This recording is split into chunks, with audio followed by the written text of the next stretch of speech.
10년 전 한 신혼부부가 갑자기 세상에서 사라졌습니다. 그 뒤로 수많은 추측과 소문들이 있었지만 안타깝게도 아직까지 사건의 실체를 밝혀낼 단서 하나 제대로 찾지 못했습니다. 이 사건이 처음 세상에 알려졌을 때 사회는 큰 충격에 휩싸였고 많은 이들의 관심과 걱정이 모였습니다. 그러나 시간이 흘러도 해결의 기미가 보이지 않는 현실 앞에서 우리는 포기해서는 안 된다는 다짐이 더욱 절실해졌습니다. 우리의 기억 속에서 그리고 모두의 마음 속에서 이 사건은 아직 끝나지 않았습니다. 진실이 밝혀질 그날까지 우리는 이 미스터리를 다시 한번 조명하며 목소리를 높여 나가려고 합니다. 함께 진실을 찾아가는 여정, 지금부터 시작하겠습니다.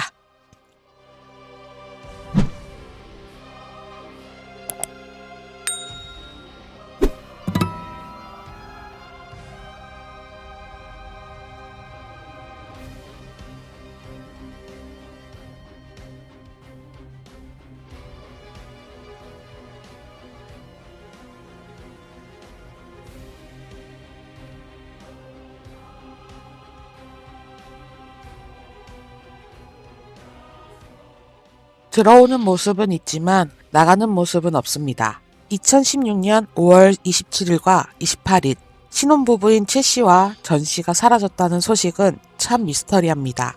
제나 뭔가 이상한 점이 있다고 들었는데요.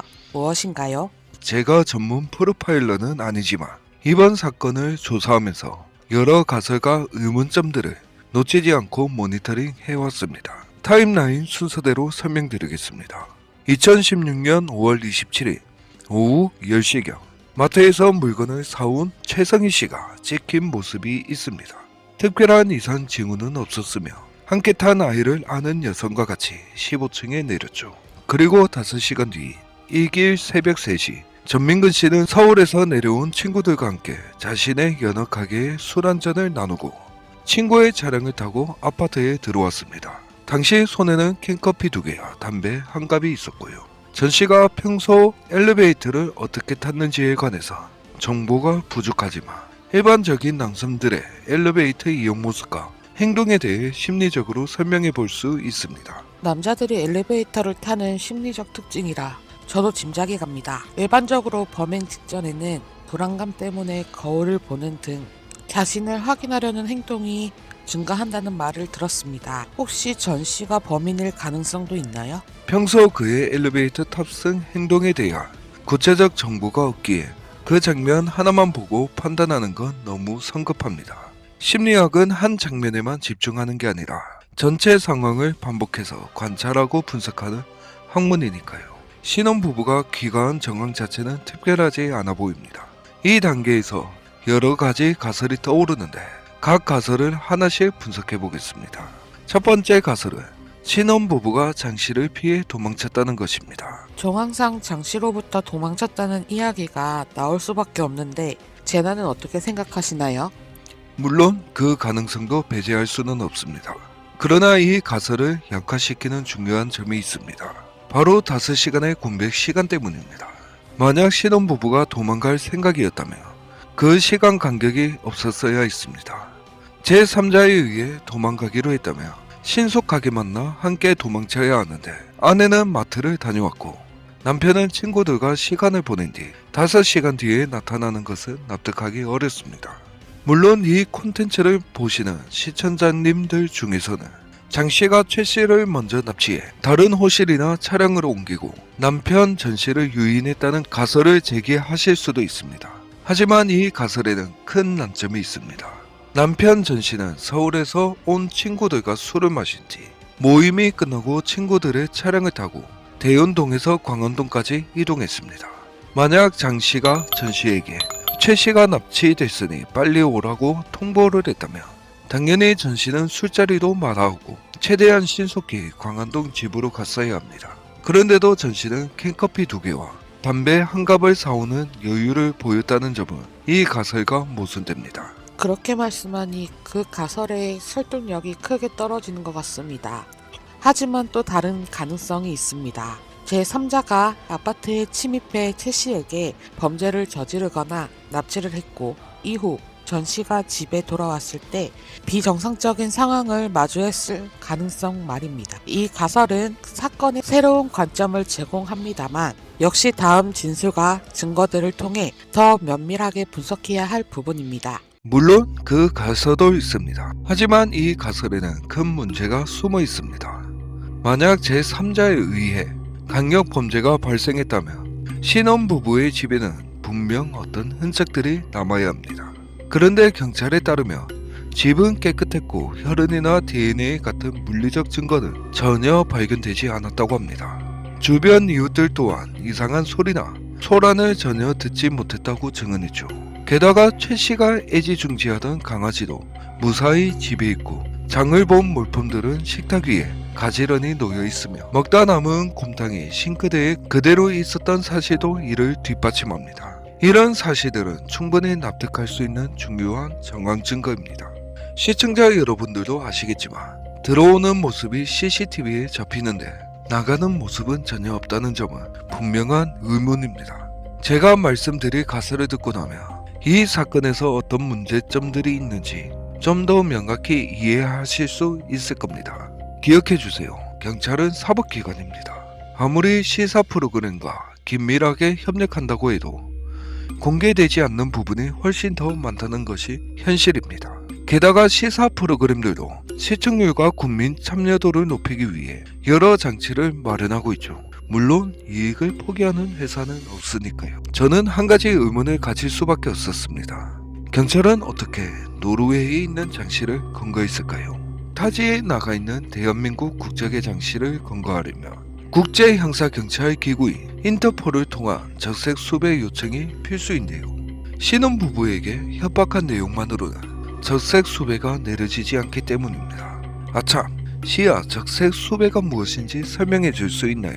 수배란 강력 범죄의 피의자거나 기소되거나 형을 살아야 하는 자를 대한민국으로 소환하기 위해 국제공조 절차인 범죄인 인도를 수행할 때 사용하는 국제공조 시스템입니다. 인터폴 회원국들은 이 수배를 통해 해당 임무를 검거하고 수감하거나 추방, 인도할 의무를 갖게 됩니다. 설명을 잘해주셨습니다. 인터폴 적색 수배가 내려지려면 최소한 어떤 혐의점에 대한 유력한 증거를 제출되어야 합니다. 따라서 장치를 적색 수배로 통해 대한민국으로 송환하기 위해서는 적어도 강력범죄 사실이 존재해야 하죠. 경찰은 공개하지 않은 어떤 CCTV 원본 영상을 가지고 있을 것으로 판단됩니다. 그래서 저는 개인적으로 CCTV 영상에 너무 집착하지는 않습니다. 일반인이 CCTV 원본을 직접 보는 것은 현실적으로 불가능하니까요. 그렇군요. 신혼부부의 부모님은 CCTV 영상을 직접 보셨나요? 실종자의 가족이라면 정보 공개 청구를 통해 볼 수 있을 텐데요. 그 부분은 정확히 알 수 없습니다. 다만 신혼부부 부모님이라면 적어도 정보 공개 청구를 통해 실종자가 찍힌 CCTV 영상을 받아볼 권리가 있습니다. 물론 그 외의 부분은 제3자의 개인정보 보호를 위해 모자이크 처리하거나 일부 장면을 제외하고 제공되겠지만 실종자의 부모님은 정당한 권리를 행사할 수 있다는 뜻입니다. 만약 나가는 장면이 존재함에도 불구하고 해당 정보를 제공하지 않았다면 이는 상당한 문제로 볼 수밖에 없습니다. 그렇다면 제나가 가장 유력하게 생각하는 가설은 무엇인가요? 만약 사법부가 아직 공개하지 않은 비밀스러운 사실이 존재한다면 저는 납치설을 지지할 수밖에 없습니다. 그래야 이후의 분석에도 설득력이 붙기 때문입니다. 또 다른 분석이 있었네요. 그 내용도 알려주실 수 있나요? 유튜브 콘텐츠에서 자세히 말하기는 조심스럽지만 대부분 아직 검증되지 않은 가상의 추리에 가깝다는 점을 먼저 짚어두고 싶습니다. 시사 프로그램에서 인터폴 적색 수배 공조 요청 기록이 아주 잠시 소개된 적이 있는데 그 안에는 납치라는 단어가 명확히 적혀 있었습니다. 이 기록을 그대로 해석하며 납치 정황이 있는 장씨를 인도하기 위해 인터폴 적색 수배 공조 요청을 했다고 볼 수 있습니다. 아까도 말씀드렸지만 적색 수배가 내려지려면 최소한 검거 및 범죄인 인도가 가능한 증거나 자료가 제출되어야 합니다. 이 점을 바탕으로 하나의 가상 시나리오를 구상해 보겠습니다.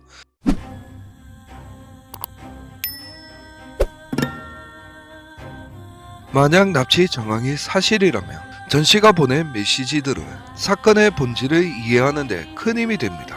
하나씩 메시지의 연결점을 살펴보겠습니다. 전 씨의 아버지는 아들에게 건강 보조식품을 전달하려 연락을 시도했지만 닿지 않아 결국 전 씨와 함께 연어 가게를 운영하던 동업자를 찾았습니다. 동업자는 28일 이후로 전 씨가 가게에 나오지 않았다고 전했습니다. 한편 최 씨의 직장 동료는 29일에 최 씨에게 연락했으나 전 씨가 대신 전화를 받으며 최성희가 당분간 출근하지 못한다고 알렸습니다. 또한 같은 날 전 씨는 동업자에게 내가 해결해야 할 사건이 있다며 한 달에서 2달 정도는 못 나갈 것 같다는 문자를 보냈습니다. 29일 당일에 보낸 메시지들은 단순한 부재가 아니라 어떤 심각한 상황에 직면했음을 암시합니다. 여기서 담긴 정황들이 실종 미스터리의 중요한 열쇠가 될 수 있겠죠. 그러면 앞서 말씀드린 정황들을 하나하나 연결해 보겠습니다. 이미 말했듯 사건의 전체적인 흐름을 보고 시나리오를 만들어야 한다는 점 잊지 마세요. 29일에 극단 동료가 최 씨에게 전화를 걸었는데 그 통화를 받은 사람은 피곤한 목소리의 전 씨였다고 합니다. 이 내용이 사실이라면 5시간의 공백 사이에 납치 사건이 일어났을 가능성이 큽니다.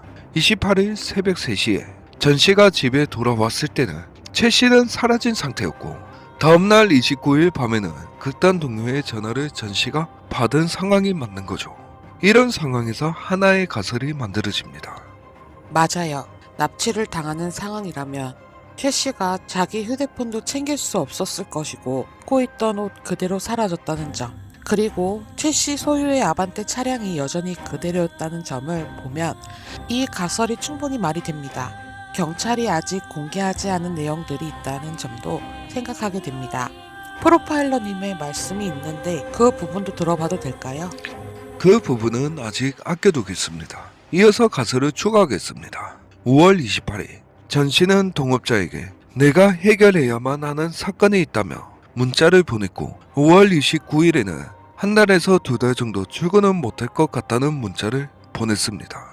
해결해야만 하는 사건이라는 표현은 일반적인 결근 사유로는 쉽게 쓸 수 없는 내용입니다. 만약 장 씨와 남편 외에 원한을 살 만한 인물이 없다면 추가로 생각할 수 있는 가설은 이렇습니다. 최 씨가 어떤 신병상의 위협을 받았고 전 씨가 내가 해결해야 하는 사건이라 말한 것은 장 씨나 제3자의 개입 혹은 사건의 내부 사정을 알게 된 결과일 수 있습니다.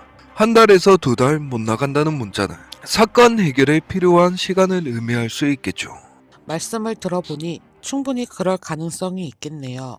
장 씨가 최 씨의 임신 사실을 알고 얼마 지나지 않아 대한민국에 입국했으니까요. 게다가 입국 후 모친에게 아프리카 여행을 간다며 1,000만 원을 받아 모텔이나 찜질방을 전전하며 혼자 여행했다는 주장도 있어.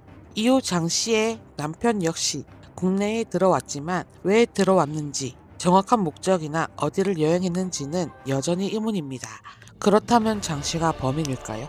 물론 무죄 추정의 원칙에 따라 장 씨는 유력한 용의자로 단정 짓기는 조심스러운 입장입니다. 하지만 장 씨가 매우 의심스러운 정황들이 분명 존재합니다. 이제 아껴두었던 이야기를 꺼내볼게요. 범죄 심리학자나 프로파일러들은 실사 프로그램과는 다른 차원의 경찰과 협조 관계를 유지합니다. 이들은 검증된 단서들을 바탕으로 심리 분석 기법을 이용해 경찰에 중요한 조언을 하거나 자백을 이끌어내는 역할을 수행하죠. 그래서 이들의 의견은 상당한 신뢰성과 신빙성을 갖고 있습니다. 어느 프로그램에서 범죄 심리학자가 신혼부부 실종 사건을 다루면서 강력한 어조로 이렇게 말했습니다. 기장에서 장 씨가 거리를 돌아다니는 CCTV 장면이 포착됐지만 경찰이 공개하지 않고 있다고요. 저는 이를 보고 이렇게 생각했어요. 경찰은 분명 장 씨의 이동 경로를 추적 조사했고 강력 범죄의 혐의가 있어 영장을 발부받아 행적을 쫓았다는 의미일 거라고요. 예전에 제작한 콘텐츠에서 기장 교리 주민들과 인터뷰를 한 적이 있습니다. 그 인터뷰에서는 교류에 경찰이 와서 탐문 수사를 했다는 증언이 나왔었죠. 그렇게 경찰은 탐문 수사를 통해 장 씨가 기장 교리를 활보하고 있다는 사실을 증거로 확보했을 것이라고 봅니다. 그 말은 경찰이 공개하지 않은 자료들이 많이 있을 거라는 의미네요. 당시 방송 시점에는 이렇게까지 관심을 받으리라 예상하지 못해 공개할 수 있는 자료만을 가지고 프로그램이 제작됐을 가능성도 있어요. 이후 관심이 커지면서 경찰이 추가 자료를 공개하지 못하는 이유도 어느 정도 알 것 같고요. 그렇다면 장 씨는 실제로 기장 교리에 있었던 걸까요? 세나, 알려줘요. 장 씨가 기장 교류에 포착된 날짜와 전 씨가 부친에게 보내 괜찮아요라는 문자의 시점이 거의 비슷하다며 사건의 퍼즐 조각이 어느 정도 맞춰진다고 볼 수 있습니다. 괜찮아요 라는 문자는 정확히 언제 보내진 문자인가요? 그 문자는 6월 2일에 보내졌습니다. 경찰이 발신지를 추적했는데 기장 교류의 어느 버스 정류장 근처 기지국에서 신호가 잡혔다고 전해집니다. 2016년 당시 기장 교류 이때는 기지국 설비가 많지 않아 반경이 상당히 넓었습니다. 만약 이 시점이 장 씨가 기장 교류에 포착된 시점과 맞물린다면 기장 교류가 사건의 주요 무대였을 가능성이 매우 높습니다. 그리고 전 씨 휴대폰이 어떻게 꺼졌느냐에 따라 그의 생존 여부도 판단이 달라집니다. 휴대폰은 파손되어 꺼지거나 방전 상태에서 꺼질 수 있는데 신호의 형태가 달라지기 때문입니다. 이는 경찰만 알고 있는 비공개 정보라서 우리가 섣불리 가설을 세우기 어렵습니다.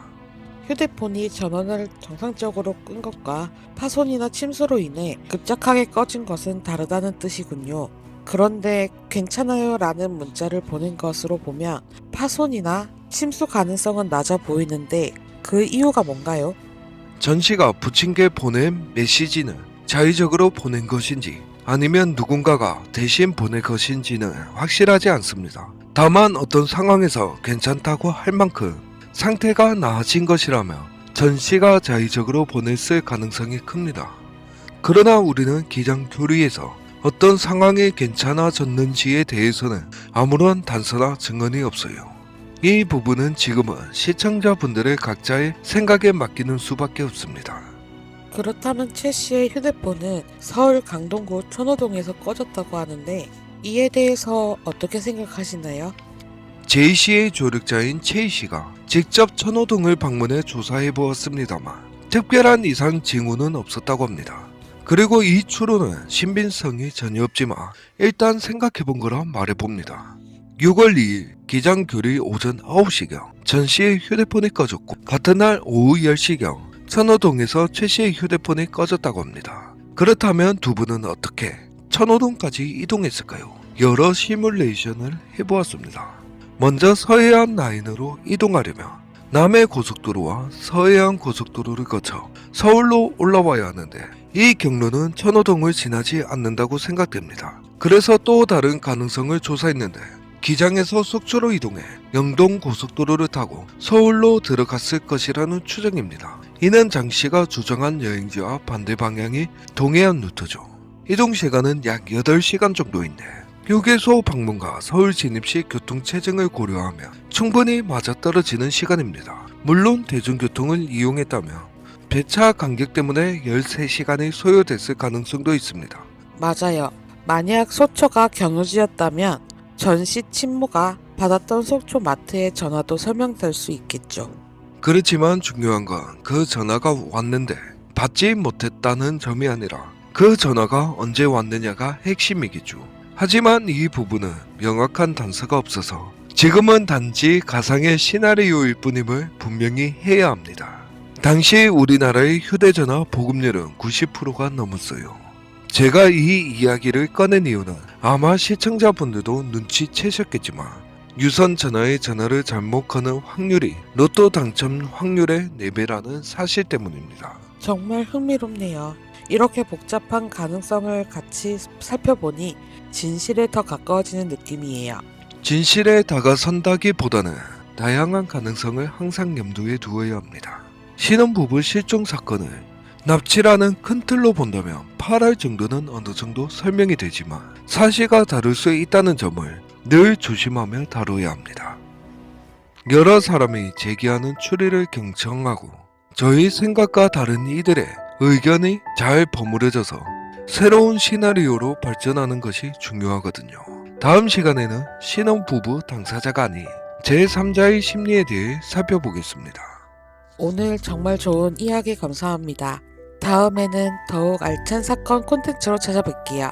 시청자분들의 다양한 의견도 경청할 준비가 되어 있으니 꼭 댓글로 의견 남겨주세요.